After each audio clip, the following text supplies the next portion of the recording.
Well, you know, this is real life, and we live in a real world where no one wants to hear that they have the C word, cancer. And when Chris Wark found out that he had it, God gave him a real answer and a game plan on how to fight it. He explains his path to healing in his book, Chris Beats Cancer. Chris, welcome to Real Life.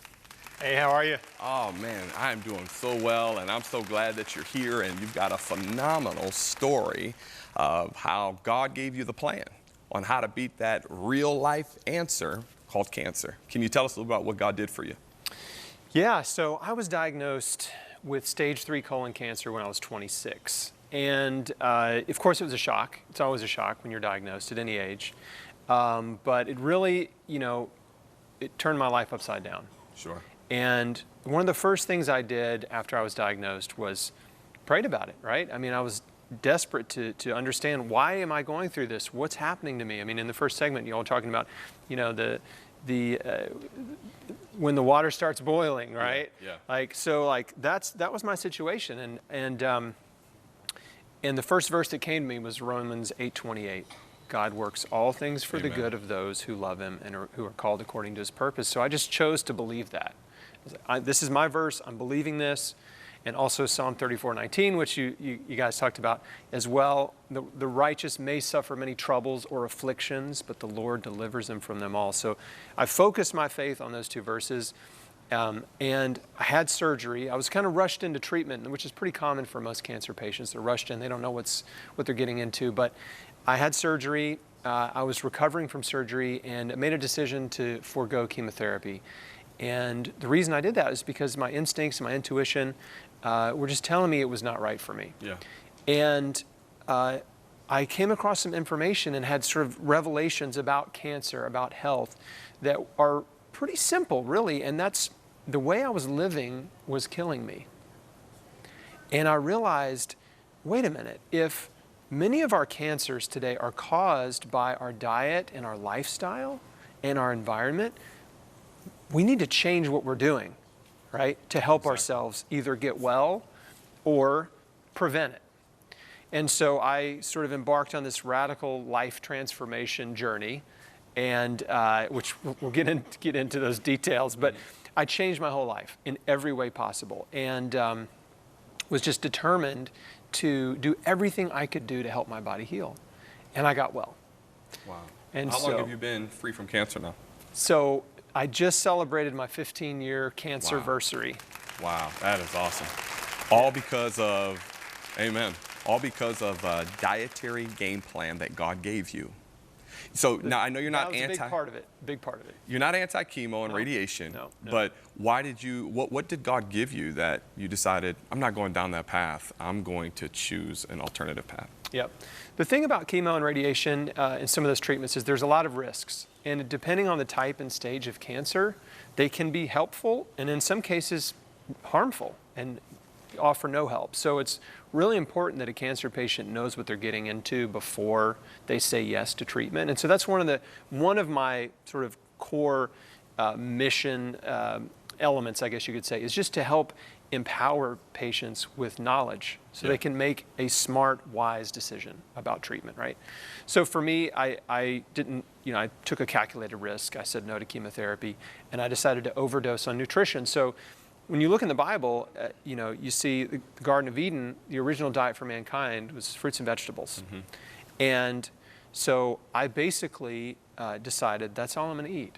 Fruits and vegetables, all raw, no cooked food, no animal food, no processed food. So I eliminated everything man-made and everything from an animal and just ate fruits and vegetables. When you say animal food, what's animal food? Because you got to help me. Yeah. Because I might need a... Animal food would be anything that came from an animal. So any type of meat, right?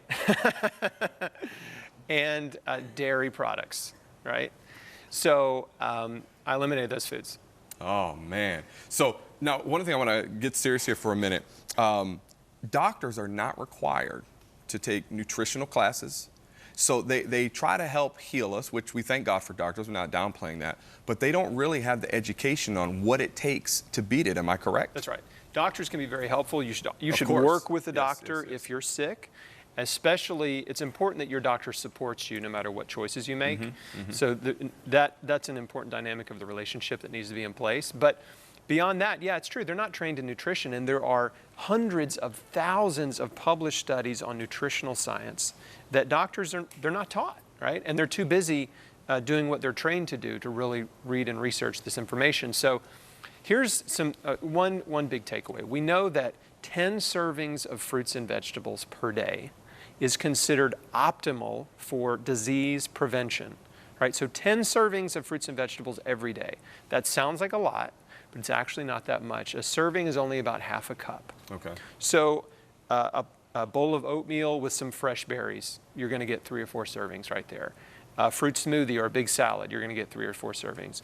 Dinner, having a salad or some cooked rice, beans, potatoes, greens, spinach, broccoli, whatever, you're going to get another 3 or 4 servings. So it's easy to hit 10 servings of fruits and vegetables every day. Now, I was eating between 15 and 20 servings every day because I was really going overboard. Yeah, I was just trying to give my body everything it could possibly use to repair and regenerate and detoxify. How long did it take for you to see the effects that you knew things were working? Or was there a period of time where it wasn't working? You had to make some adjustments? Or what kind of happened in that process? The first week was weird because I was detoxifying from all my food addiction, right? Sugar, salt, animal protein. These are addictive foods. So you can be addicted to meat? Absolutely. Wow. Absolutely. Think about it.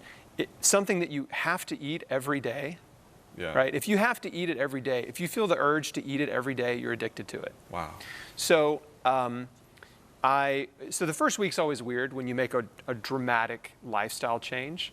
But then at week 2, I started to feel really good, and it just went up from there. How long did it take before the doctor started seeing? Because was your doctor okay with it? Did he warn you? Did he kind of say, don't go down this path? And as he started seeing the changes, what was his thought about it? The first doctor I saw told me I was insane if I didn't do chemotherapy, told me I couldn't eat a raw food diet, that it wouldn't help. And so I never went back to see him. But I found another integrative oncologist who supported me. And he didn't have extensive nutritional training, but he was in a position in his life where he had come back out of retirement.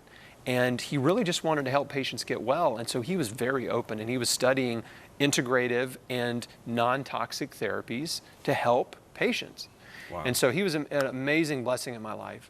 And I found a naturopathic nutritionist who was also very helpful and encouraging at the time. And so, yeah, we monitored my blood work every month. I had CT scans every 6 months for the first few years. But doctors are really hesitant to say you're cancer-free, that kind of stuff, until you hit the 5-year mark. And so when I hit that, had another scan around that time, no cancer.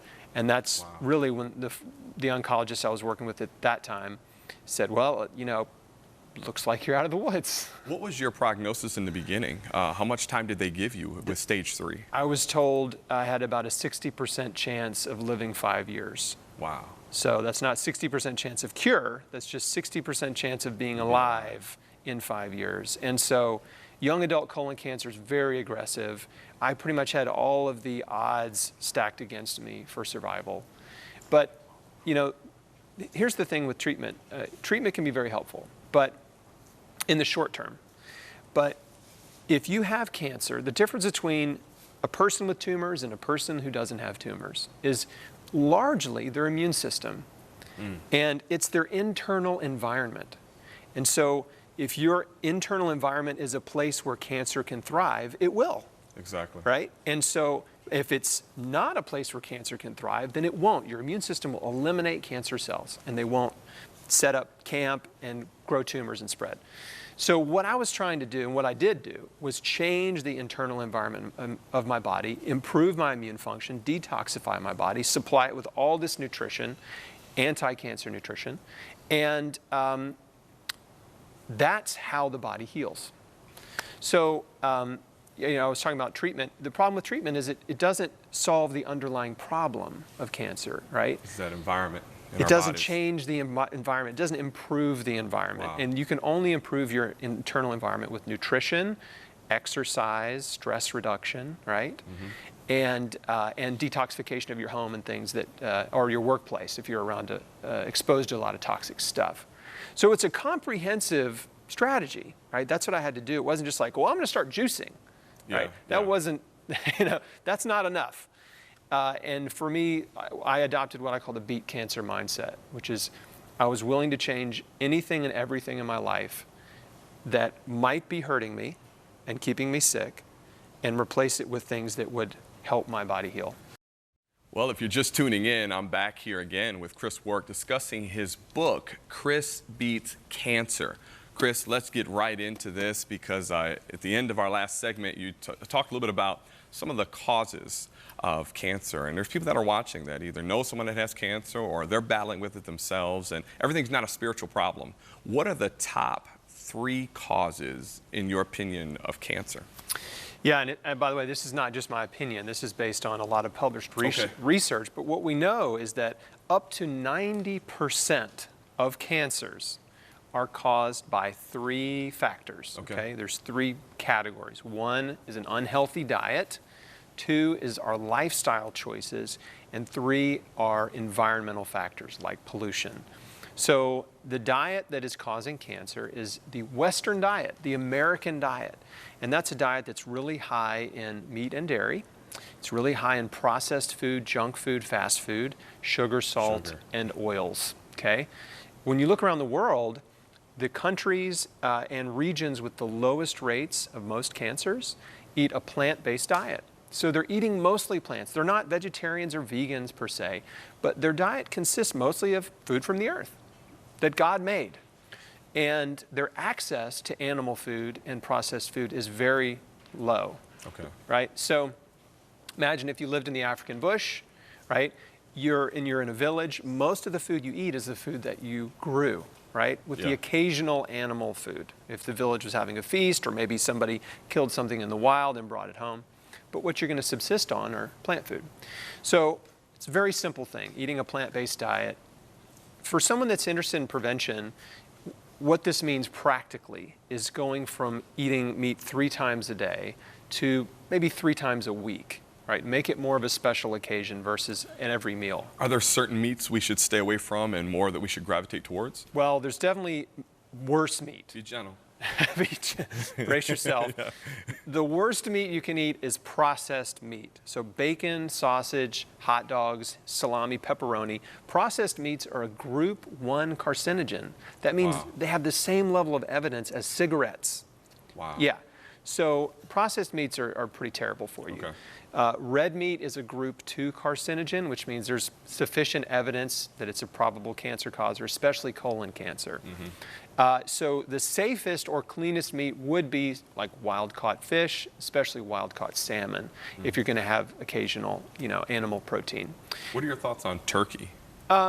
Chicken and turkey are okay. And again, it's quality and quantity are the 2 big factors, right? So high quality would be like free range, right? Grass-fed or wild-caught, wild-killed.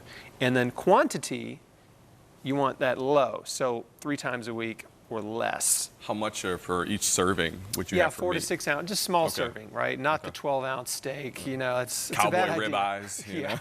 ribeyes. Yeah. And again, it goes back to looking at healthy populations. How much are they eating? And they're eating animal foods between 3 times a week to 3 times a month, right? So somewhere in that range makes a dramatic shift in your health. Wow.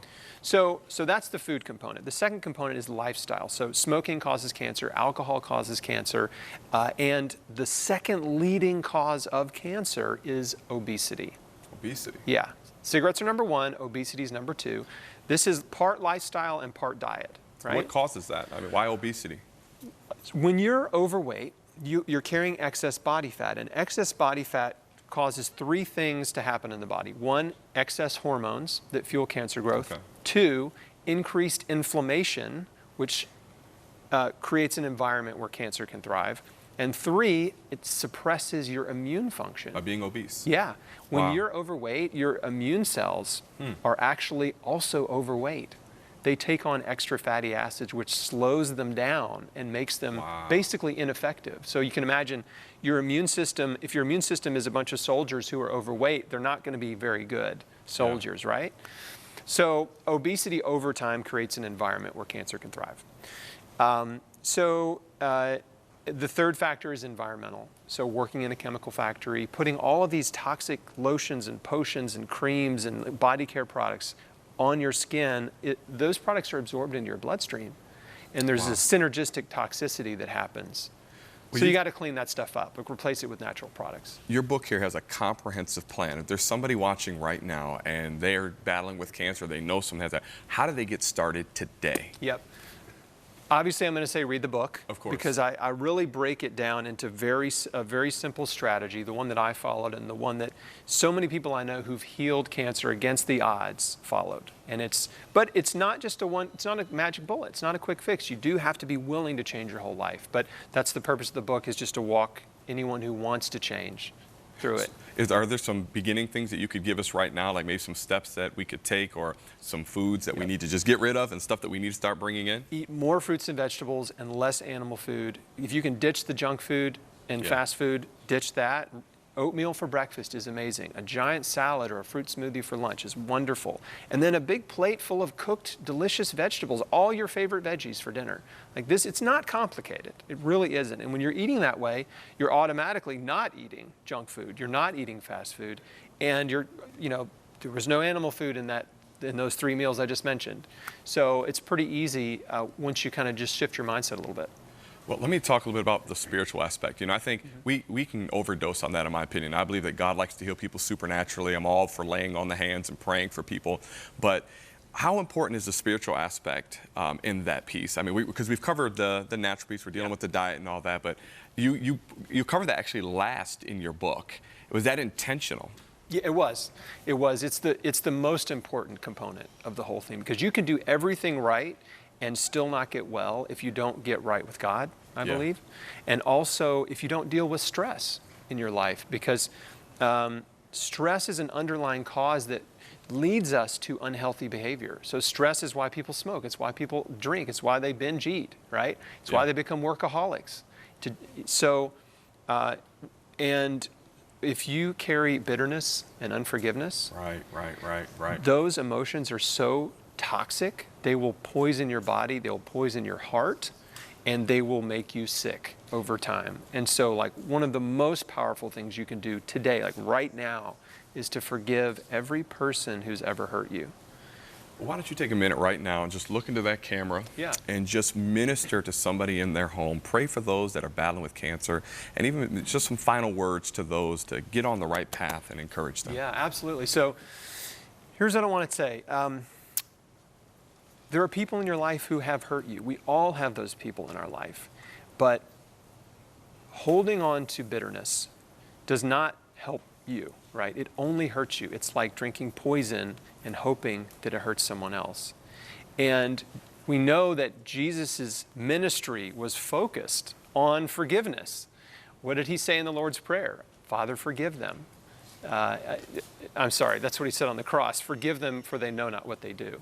And in the Lord's Prayer, he said, forgive us as we forgive those who trespass against us. So throughout his whole ministry, he's talking about forgiveness and how important it is. So I want to encourage you right now, there's someone in your life you need to forgive, and there may be more than one person. And the way to forgive is just like this. I can walk you through it. We'll just pray through it, right? So this is how you pray. You just say, God, you know what they did. You know how I feel about it. You know how much they hurt me, but I'm choosing to forgive them right now. I'm letting it go, and I'm giving it to you. They're all yours. I'm not going to carry this anymore. And I'm asking you to bless them. Bless their family, bless their business, bless their children. And I thank you for forgiving me and for blessing me. In Jesus' name. Amen. Amen. Thank you so much, Chris, and for your message and for your book. And I just thank God for this 15 years that you've had, and we appreciate all that you've done, that you brought to us.